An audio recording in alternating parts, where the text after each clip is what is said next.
This is Mrs. Frisby and the Rats of NIMH, Chapter 2.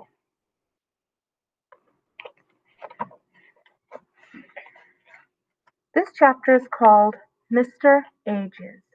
If we remember last time, the last chapter, we learned about Mrs. Frisby and her family, and her son Timothy is sick, and so she mentioned needing to go to Mr. Ages because she needs to get him medicine. So I'm gonna guess Mr. Ages is gonna be some sort of doctor in the mouse community. Let's see. Let's go back a little. Mr. Ages was a white mouse who lived across the farm and beyond, in a house that was part of a brick wall. The wall lined the basement of what had once been a large farmhouse. The farmhouse itself had burnt down many years ago, and nobody could remember what it had looked like, nor who had lived there. The basement remained, a great square hole in the ground, and in its crumbling walls, protected from the wind and snow, numerous small creatures lived. In summer there were snakes, dangerous to Mrs. Frisby, but there was no need to worry about them in the winter.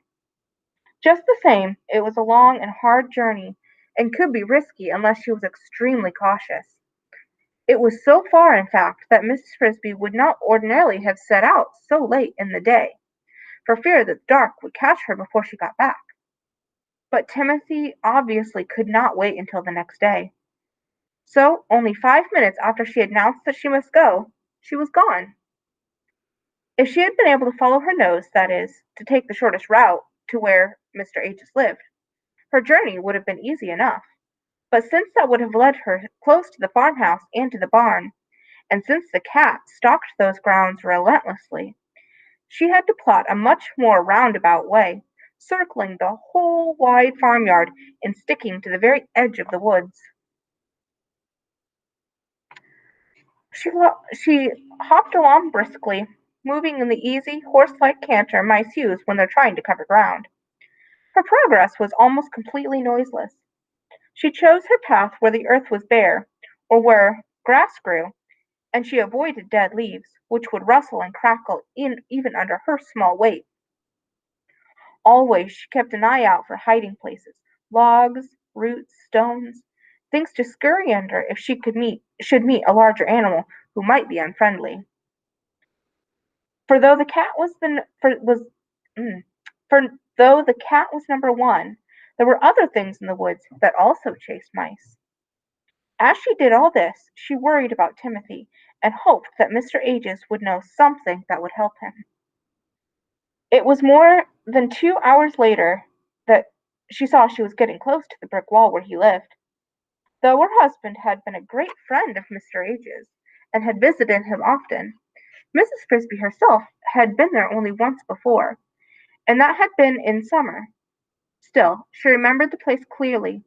It was an odd sort of clearing in the woods. Long ago, when the old house had been lived in, before it had burned, there must have been a wide lawn around it. Over the years the clearing had grown over with a strange mixture of high, rank grass, tall weeds, berries, and wild flowers. In the summer it was a wild and beautiful place, bright with blooms and full of the smell of blackberry blossoms and purple clover. There were harsher plants as well, spiked jimson weeds and poisonous dark pokeberries, and bees droning about everywhere. But in the winter it had a bleak and almost ghostly look, for the blossoms and the green leaves were gone, and only the dry skeletons of the weeds stood, hung with stalks and seeds and pods that rattled in the wind. It was from these seeds and others that and others, and from the flowers and roots beneath them, that Mr. Ages made the draughts and powders, and could sometimes save the sick from dying. That's what he makes his medicines out of, is the flowers and the roots and stuff that grow in that field.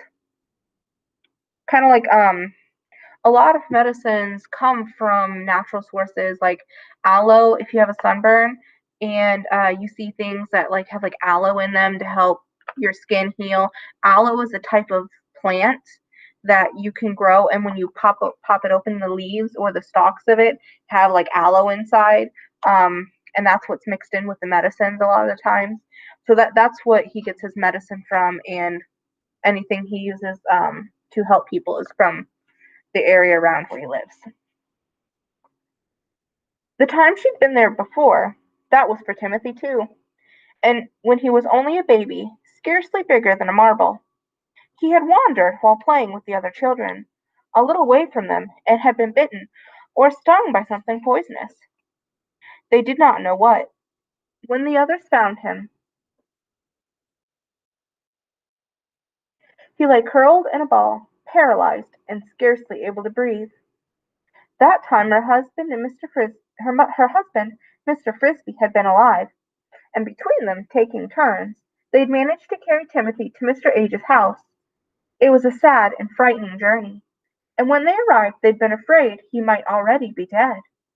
Mr. Ages looked at him, examined his tongue, felt his pulse, and found a small red lump near his neck. "Spider," he said. "Not a black widow, but bad enough." He forced a few drops of milky liquid into Timothy's mouth, and held him upright so it would trickle down his throat, for Timothy could not swallow. In a few minutes his small muscles had unlocked, and he was able to move his arms and legs. "He'll be all right," said Mr. Ages, "but weak for a few hours." The trip back home had been a happy one, and the other children were wide-eyed with joy to see Timothy alive. Yet Mrs. Frisby thought that this had been the beginning of his frailness. From that time on he tended to stumble when he walked, especially when he was tired. He never grew as big or as vigorous as his brother Martin, but he thought a great deal more, and in that he resembled his father. Now she reached Mr. Age's house, a hole in the brick wall where one end of a heavy floor beam had once rested. It was about 2 feet below the top of the wall, and one reached it by climbing a sort of rough stairway of broken brick ends. She knocked on his door, made of a single piece of shingle. "Oh, let him be here, please," she thought, but he was not. There was no answer, so she sat down to wait on the narrow ledge of brick in front of his door. Half an hour passed, the sun sinking lower in the west all the while, before she heard a slight scratching noise up above. And there he came, carrying a cloth sack bulging with some kind of lumpy material. His fur was a soft gray-white, so glossy that he seemed to almost glow. Mrs. Frisby had heard that Mr. Ages was not truly a white mouse. That is, he had not been born with white fur, but it had turned white from old age. Whether this was so or not she didn't know. Certainly he seemed very old, and very wise, yet he walked nimbly enough. "Oh, Mr. Ages, I'm so glad you've come," she said. "I don't suppose you remember me, Mrs. Frisby." "Of course I remember you. I was sad to hear about poor Mr. Frisby. How's your young son? Timothy, wasn't it?" "It's about him I've come to see you. He's taken terribly sick." "Oh, has he? I was afraid he might turn out to be not as strong as the others." "I hope you might be able to help him." "That may be. Come in, please, and I can put down this sack." Mr. Age's house was somewhat larger than a shoebox, and about the same shape, resembled a house of a hermit. It was bare of furniture except for a bit of bedding in one corner, a stool made out of a piece of brick, and another piece of brick worn smooth to use as a pedestal, which he ground out his medicines. Along one entire wall, arranged neatly in small piles, stood the raw materials he had collected: roots, seeds, dried leaves, pods, strips of bark, and shriveled mushrooms. To this row he now added the contents of his sack. It held a number of small plants, all of the same kind, with stringy roots and dark vein green leaves that looked like mint. "Phipsoa," said Mr. Ages, "botanically Chirophilia umbellatia. It stays green all winter and makes a very useful spring tonic. Most people only use the leaves, but I found the roots to be even more effective." He arranged the plants in an orderly pile. "But that's not what you're here for. Tell me, what's wrong with your young Timothy?" He has a very high fever. He's delirious. I don't know what to do." "How high?" "So high it feels like he's burning to the touch, runs with perspiration, and yet he shivers with cold at the same time." "Keep him wrapped in a blanket." "Oh, I do." "And his pulse?" "So fast you can't tell one heartbeat from the next." "What of his tongue?" "It's coated and it looks purple." "How is he breathing?" "He breathes very rapidly, and the air rasps in his chest," he said, at first, that he could not get his breath. "But he doesn't cough?" "No, he's not coughing." "He has pneumonia," said Mr. Ages. "I've some medicine that will help him, but the most important thing is to keep him warm. And he must stay in bed."